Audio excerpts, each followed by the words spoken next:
Yeah, I'd like to introduce our next speaker, and it's my privilege to introduce Lieutenant General Stephen Kwast, who is the commander and president of the Air University at Maxwell Air Force Base in Alabama, who's going to be here this morning sharing with us his thoughts about America's future in deep space.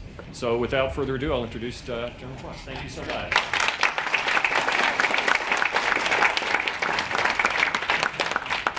Okay, thank you. Everybody hear me okay? Yes, sir. Okay, I am not going to speak to you as a general officer because you don't need that. What you need is you need to hear from another human being that understands the reason why you are here, and somebody who will be a champion with you as we try to break out of all of the paradigms that trap us from reinventing ourselves and allowing humanity to lift itself to a better place. That's why I'm here.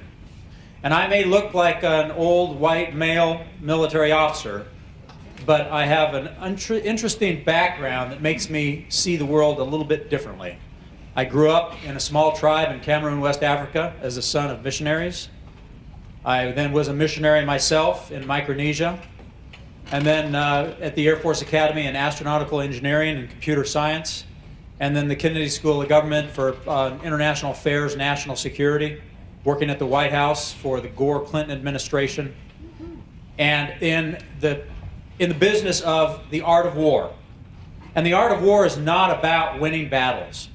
It is about a strategy to help a group of people who have a certain set of values to be able to embrace those values over time.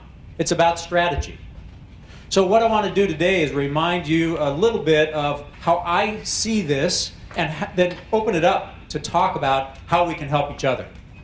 Because the foundational reality here from a strategist, a person who is supposed to keep our nation one step ahead of any other society or civilization out there that might want to impose their values on us, the way I see this is one of those junctures in time that come across our radar scope very rarely. We see the world testing the world order. ISIS is not suing for peace based on the current set of international norms. They are suing for Sharia law. And then make no mistake about it.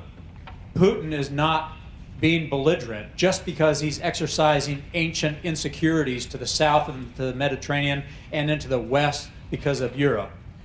He is truly trying to dominate his worldview that does not respect human beings the way we do as Americans. And China is waking up from a deep slumber and saying the Middle Kingdom is back, and who wrote all these silly rules of international law will rewrite these rules in accordance with us being the primary civilization. These have not happened in our lifetime. It has not happened since World War II. And so it tends to be a shock to our culture that somebody would want to define values other than what we hold dear. And let me iterate those values so that we're very clear. Those values that we fight for are the dignity of every human being, no matter who they are, no matter what they believe, no matter what culture or language or civilization they're from.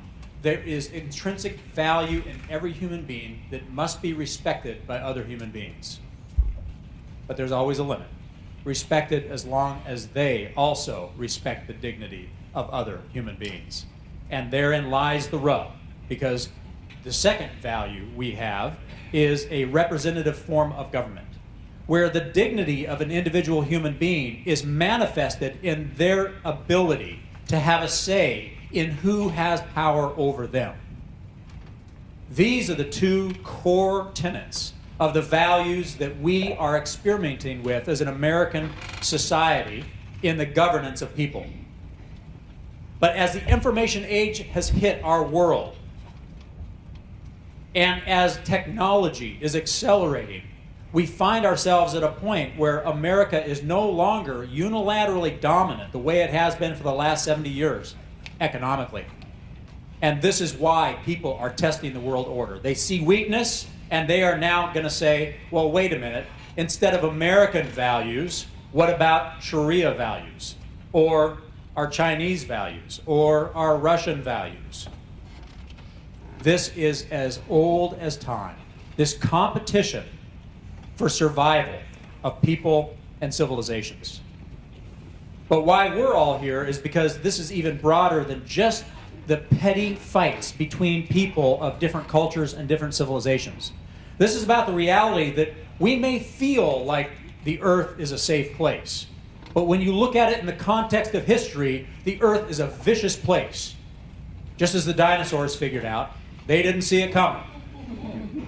But we have something that's an advantage.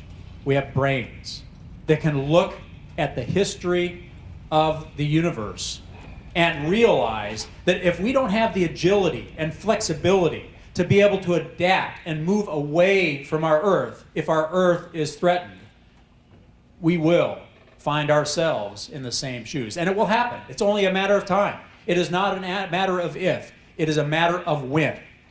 Yet we have been given the gift of cognitive complexity to the degree where we can design our future and we can have the agility to survive in ways that, well, every living species on Earth up to this point have not had the opportunity to solve. But we can solve them. But we are trapped. We are all trapped. We are trapped by the intellectual ruts that have brought us to this place. We are trapped by the bureaucracies that try to perpetuate the status quo and never take risk to branch out and do something new.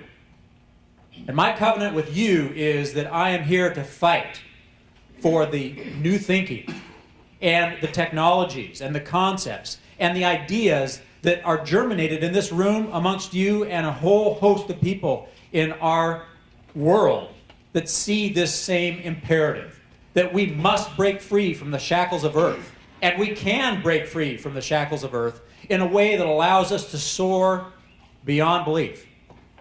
And not only does it give us an avenue for survival in time of crisis, but it unshackles us from depleting the resources of this earth and unshackling us from the ugly infrastructure that oftentimes accompanies human existence on this planet in a way that we have never been able to do before.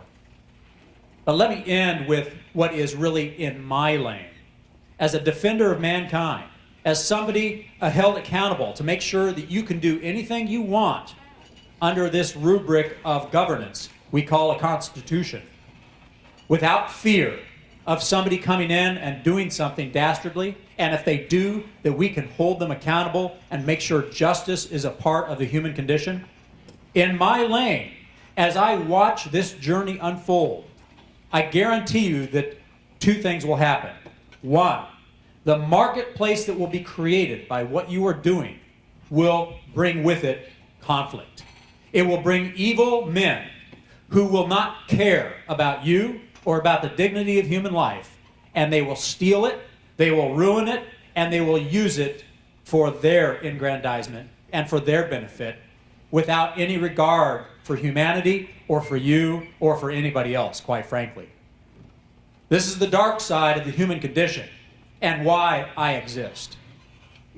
The second, if we do not lay into place an architecture that allows us the kind of agility and flexibility to bring rule of law wherever we are going, then chaos will ensue. And you will not be able to do the work you want to do. And it's not about weaponizing space. It is about laying in the architecture such that justice dominates when somebody does something evil. Now, this is predicated on the fact that there are more people in this world that believe in the sanctity of human life than those that disregard it.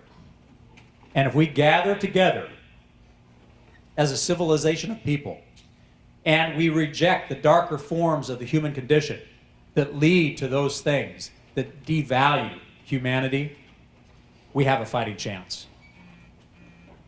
Just as the last century opened up a global commons of the oceans that had to be defended in order to make sure rule of law and economic goodness flowed to America and to other civilizations that believed in values and believed in the goodness of humanity, so too the same is going to happen in space. And we must find ways of guarding that global commons in a way that's meaningful.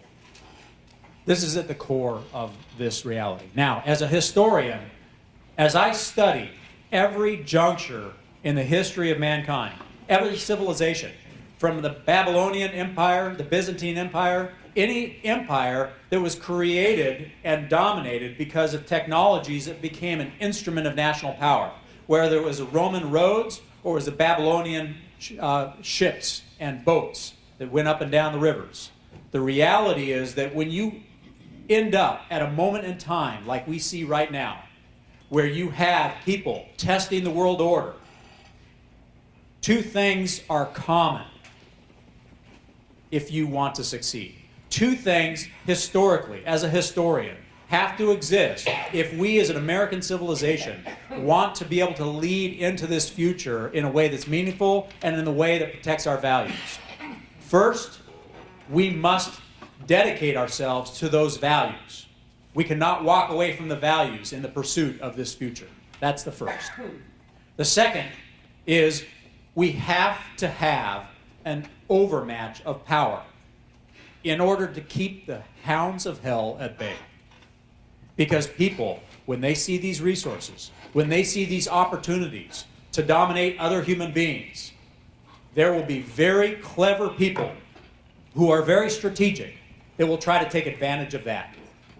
And if we give that up at the beginning stages of this journey, if we just say, well, we're gonna go there and just kind of let whatever happens, happens, it would be like the last speaker's analogy of Columbus going to the New World, looking at an entire smorgasbord of opportunity, and have the opportunity to bring some rule of law to the development of that precious resource, and deciding they don't want to because it's too hard, or the bureaucracy didn't understand it and couldn't design it.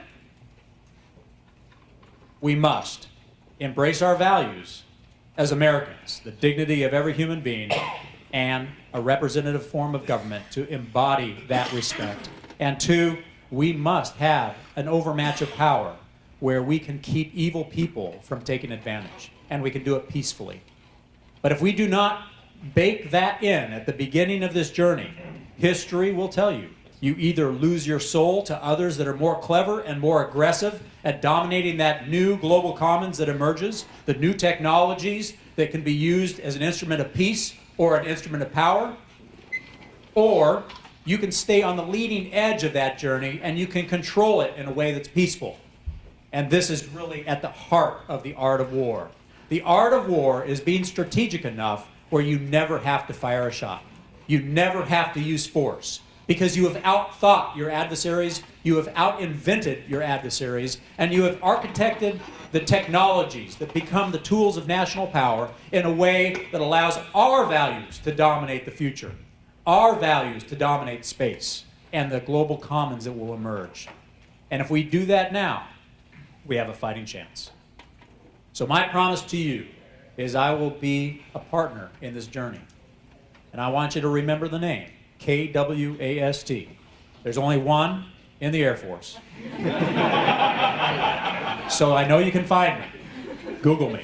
And I want you to talk to me. I want you to help me help you. This is what I do. I am a servant to our country. I am a servant to our Constitution. I swore an oath to protect the Constitution of the United States. Not a government, okay? Not a bureaucracy, the Constitution, which embodies these values of human dignity and a representative form of government. And I want you to tell me how I can help you. And what we're doing now is helping lay down the architecture so that when you go into space in a way that you know is possible, that behind the scenes, quietly but powerfully, there are people who will be there to protect you, to allow you to do it with freedom, to do it without fear. And if somebody does something that is not right, there will be somebody coming to your aid to bring justice to bear. So with that, let's open it up for questions. I want to learn from you more than you hearing from me. Go ahead.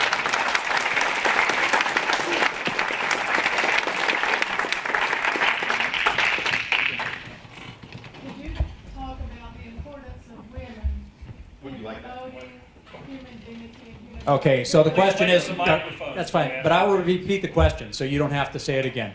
What is the role of women in this journey and in the dignity of humanity? And I am so glad you asked that question because What we see in societies where women are educated are different from societies where women are treated as shadows. absolutely. Is this a result or is So- it a cause? So we see societies where women are not respected, and it's problematic. So here is one of our comparative advantages as a society that Americans can take advantage of like no other civilization out there, and it is the fact that diversity of thought, diversity of experiences enriches the creative space for innovation in a way that keeps you innovating more rapidly than your adversary or your competition, and innovating in a way that does not undercut the dignity of humanity or let go of the values that hold us apart from those that are evil.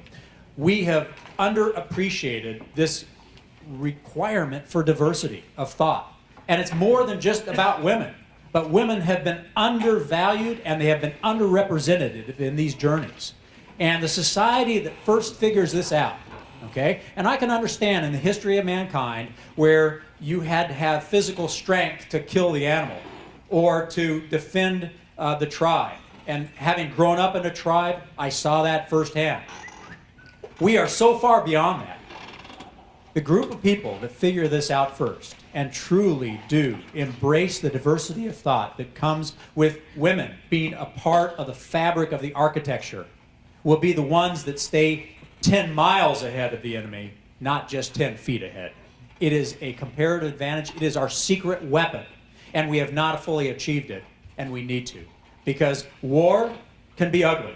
And oftentimes it's ugly because we've designed the tools of war to be ugly, because fear is such a powerful motivator and such a deterrent factor.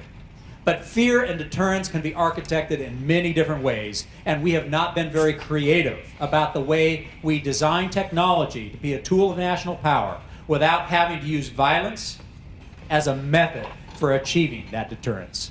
And women are part of that conversation that have not properly been accounted for in generations past. So thank you for the question. It's an important one, and we have got to get after this. Go ahead, sir, in the back. Or, no, I'm sorry, you got a mic right there. Forgive me. A very practical question. I've been inside the Beltway a lot recently talking to folks about third offset. And it seems like third offset has a lot of potential synergies with what we're doing. And I was wondering if you could speak to the conversation that either does or might or you would like to see exist between projects like this and what third offset is doing and the way it could be utilized as, given the automation component of it, essentially the advanced guard, setting up a lot of the ground in the work. Yeah, so that's a great question. And so right now, the third offset is, it's still at a stage where people are talking about the foundational technologies. And you can see the 5 technologies that Secretary Carter has put out there with regard to the offset. But no offset in the history of mankind, whether it was the phalanx or the stirrup or the nuclear weapon or precision, none of them were about the technology. It was about a concept that empowered technologies to do something that gave you an asymmetric advantage financially and with regard to maneuver and agility and flexibility above your enemy or above your competition. And so right now, our country is still waiting for what concept would be a holistic concept that could take these technologies and make them come alive.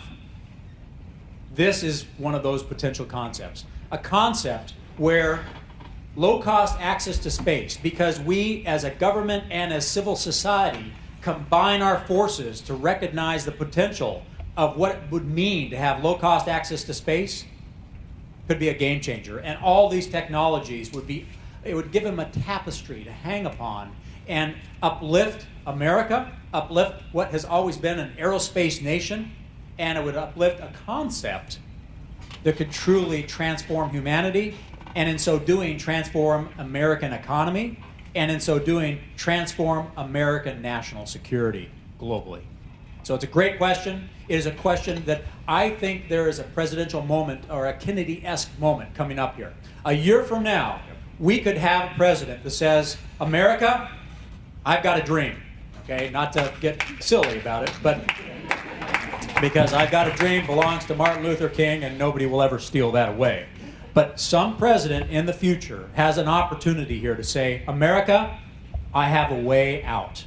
I have a way of unshackling our world from the depletion of these resources on our globe that are creating havoc and are not unlimited. I have a way of releasing or unleashing humanity to the information they could have and for the power that they need to be able to uplift the human condition and uplift the standard of living for humanity. And America is going to lead the way.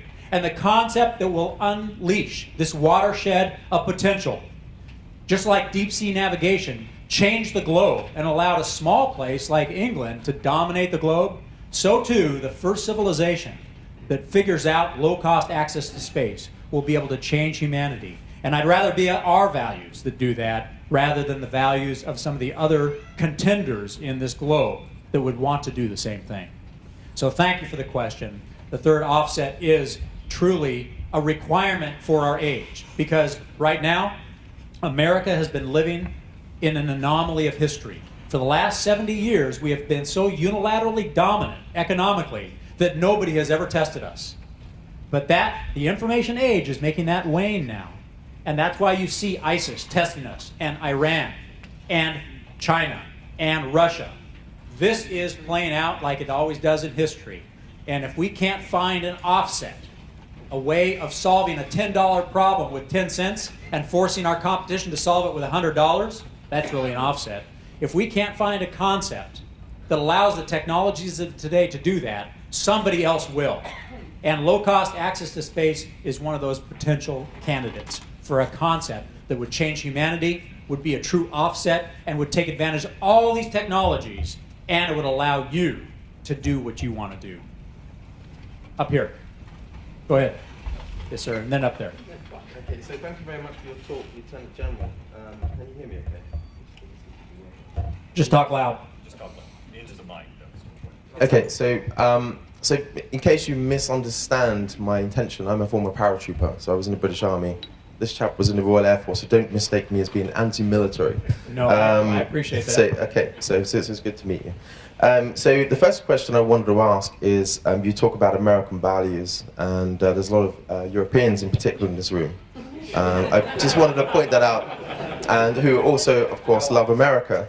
So the first question is, when you talk about values in space, and who chooses those values? And the second question I wanted to ask you is, there's a famous quote by William Hartman, which is that space exploration should be conducted in a way so as to reduce, not aggravate, tensions in human society. And so I wanted to ask you how you square the role of the military in that kind of aspiration. That's a great question, and it is not anti-military at all. In fact, it is pro-military, because, again, a good military thinker wins the fight before the first shot is fired, because they fight the strategy, not the fielded forces. The second thing I will say is, you're right. This is a journey where America cannot go it alone, nor will it ever go it alone. But those that believe in our values, those that believe in these values of human dignity and a representative form of government, which your nation and many, many other nations believe in, this is the common bond. But in the history of mankind, you have to have somebody that is so strong that they can hold the world true to those values no matter what. They can do it unilaterally if required. But as long as the strategic common ground exists, where there is a common value between other countries, we will go it together. But fundamentally, we have to be strong enough that if nobody is willing to defend these values of human dignity and a representative form of government, America must go it alone. And the reality is, we can afford to do that as long as we're willing to let go of some of the other things out there. To your second point, where, because I agree with his quote, I want this to be a journey of commerce, a journey of discovery, a journey of human pioneering and heroism that has no conflict woven into it. But again, if you are a student of human nature, you will realize that when there is competitive advantage for resources, there will be people that will become enamored with their power and with the opportunity and the darker sides of humanity, greed, jealousy, and so on, do play out in any place where new resources are available.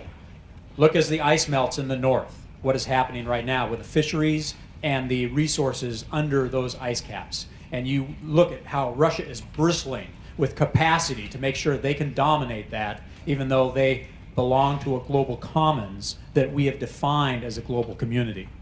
So mark my words, the only way in light of human nature to successfully go on this journey the way that quote describes is to have the capability for peace-loving people that embrace these values to control the environment only to the degree where somebody evil that tries to act is stopped.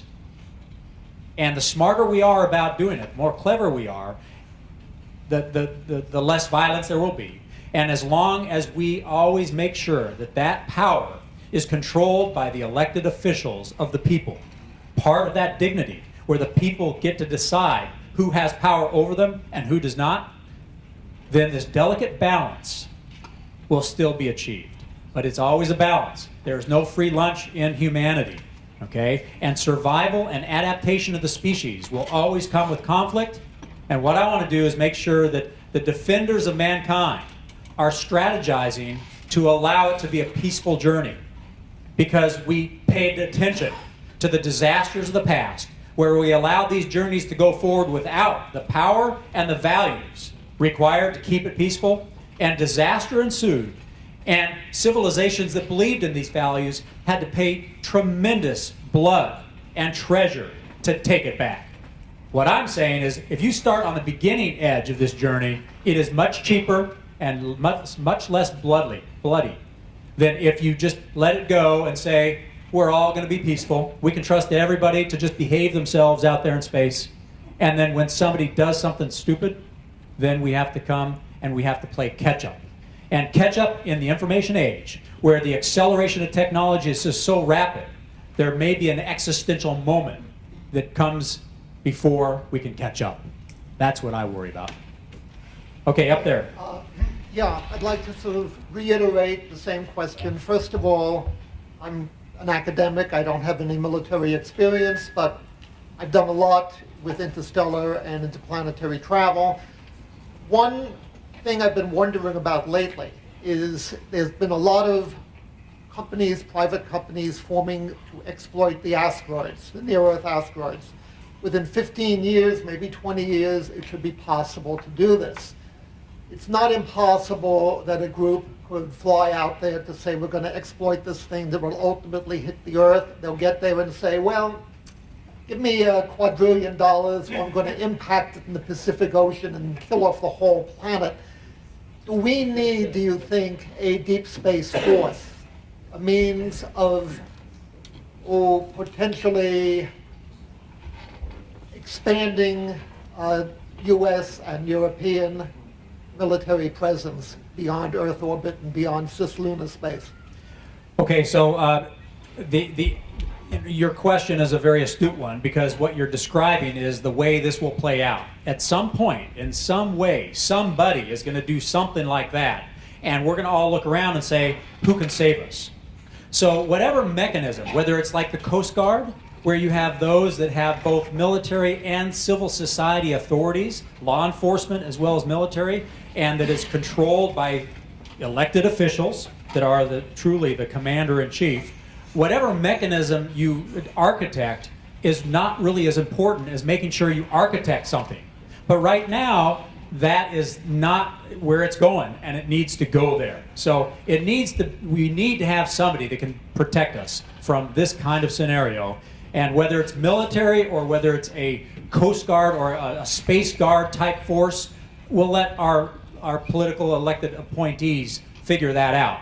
But this is how you balance the good of humanity with the potential evil of humanity in a balance that dignifies human beings and allows them to have some say in those that have power over them. Yes, sir. Okay, in the back, and then here. I'd like to build on the last question. In that scenario, the only way they could make use of their quadrillion dollars is if they returned to someplace they could spend it. That's a beautiful point. But if somebody decided to use the materials and never come back, how do you project the rule of law to actually bring them to account? Yeah, so this is a great question for an artisan of war, meaning that you have to take a look at the environment and you have to make a decision. What environment do you need to control? This is part of what air power does. Our first tenet of air power is control of the air, space, and cyber. In order to do something, you need to do. So it also reflects on the fact that all military actions are an extension of policy and politics. Okay? I am really not a military officer. If I do my job right, I understand humanity and how human beings are put together at the visceral level. I understand the geopolitical environment and how civilizations and people relate to one another. And I understand technology and how that becomes an instrument of national power. When you do all of that, you start recognizing that this conversation you just described can be a conversation that has to include all the politics of this. So if they take this material and they go off into the solar system, what does it mean? What should we do? Should we chase them? Should we not? These are resource decisions, and this gets back to strategy. The ends, ways, and the means, and the gaps that are created as people creatively and intuitively create new things that we've never seen before, new opportunities. And we have to think through every one of those each time they emerge. So my answer to that is that would be a strategic conversation between technologists, geopoliticians, and our elected officials, and people who understand humanity, the sociologists, cultural anthropologists, the people that understand what does this mean? And it really comes back to any good strategy has to start with the why. Why are they doing this? And if they are doing it for a purpose that is dastardly to our values, then we go after them. And if they are not, then we maybe just let it go and watch. But we build in hooks so that if they turn and immediately start using it to threaten our way of life, we have thought 10 steps ahead of them. We're those good chess players that always think about third, fourth, and fifth order effects of an action of any potential competitor out there that could immediately pivot and become an enemy. And that's what I do for a living. So it's a great question. We'd have to address it when we see those conditions because everything depends on the conditions at the time. And history may not ever perfectly repeat itself, but it sure does rhyme. Unfortunately, the chairman has to say that I have to be the one to cut off the general. I want one last question. Yeah, that's please. right. We can take Thanks. one last Go question. ahead. Okay, I'm sure glad to hear that you'll do what you can to promote this, what's going forward. A lot of what this community here would be interested in is a couple of technology improvements in nuclear power that's low cost and directed energy. Now, the kind of threats that you're defending against the joint needs tend to be the suitcase bombs and short range kind of things. They seem to be different from that. Are you telling me that there is some movement and some incorporation to look at these other type of technologies and threats? That's a great question because what is fascinating about this business is the dual use, if you will, that they are not exclusive from one another. That this threat you're talking about, where the enemy has really hidden in the fabric of society, and they have nested into our cyber. So the threat, the grand strategy of American military since its inception has always been defend the sovereign soil of America, defend the economy, and defend the government. And we've always been able to do that by going abroad. Our enemy has figured this out because the threat is within. The threat is on your financial systems. It's on the transportation systems, on the water systems and logistics systems. It's on the power grid. The threat is within.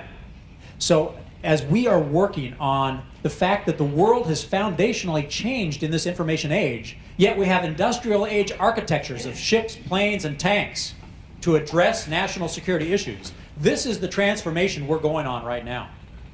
And as we do it, we are looking for those clever ways of innovating such that every penny we spend can not only do what I just described for you as we go into space, but it can take care of this problem too. And it really is a way of figuring out how can America and all of her friends in whatever country they live in live free in a world of information with our privacy intact, our independence intact, and our civil liberties intact without the fear of people taking us down at the knees.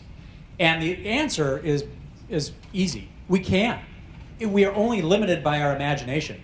So last summer I stood up a cyber college. And this cyber college was intentionally designed because I saw a gap in the thinking of cyber. And the gap, I didn't see the gap. These brilliant people that work at the university saw this gap. So let me be clear. I have no original idea ever, okay? But I'm good at seeing them and putting them together, okay? And what they saw is a gap in the strategic design space of cyber, where we were trying to secure our networks as a way of surviving cyber, but the internet was never designed to be secure. This is what a strategist does. They say, okay, what's the nature of the problem? Well, securing the internet is like taking a village in the medieval ages and building a wall around it and a moat in the age of air power, where the bombs come in from the top. And we'll spin ourselves into oblivion trying to make the internet secure when it was never architected to be secure. It's like taking a donkey and having surgery to make it into a giraffe. Only two things are going to happen. It's going to be ugly, and the donkey will probably die, okay? You cannot make something into something it was never architected to be without great cost and inefficiency in the final analysis. So the reason I bring those stories up, though, is because you speak to something very important, and that is, how do we defend these threats that are kind of within, these suitcase bomb people, when we're trying to do things that are going into outer space? The answer is we can do both with the same technologies. It's about shifting our mental rut, where we've grown up with this sense that you have to have planes and ships and tanks to defend our country because we've only had to always defend our sovereign soil and our economy and our government from abroad because they couldn't get here because we were blessed with a geography of oceans and relatively friendly people to the north and the south. Okay? That's no longer the case.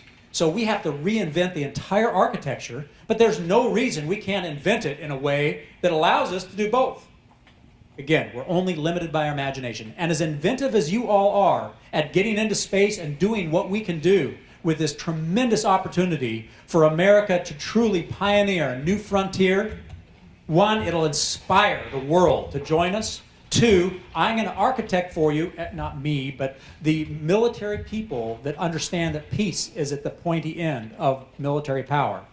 We are going to architect for you things that allow you to do this and solve the problems of our information age world in a way that's affordable, flexible, adaptable, resilient, and most importantly, peaceful. Thanks for the questions. And let me end with the most important point here. We need your help. You need to build networks that you already have, but you need to influence our politicians in ways I cannot. You need to influence our innovators and our champions of industry to the opportunity.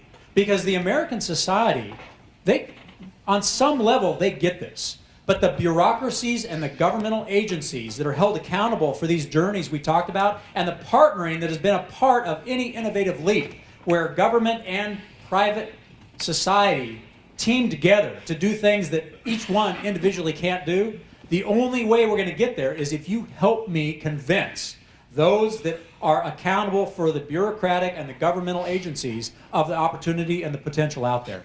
You have to help with this conversation. Talk about it. And realize that the power of that communication, especially in the information age world, can change civilization. We can change American mindset to the opportunity that we have here as peace-loving nations teaming together faster than any other generation has ever been able to do it. And we need to take advantage of that. And you all are the biggest part of that, because you see it or you wouldn't be here right now. You are innovators or you wouldn't be here right now. But I need you to take risk. I need you to talk to people that you might think might not like you for telling the conversation.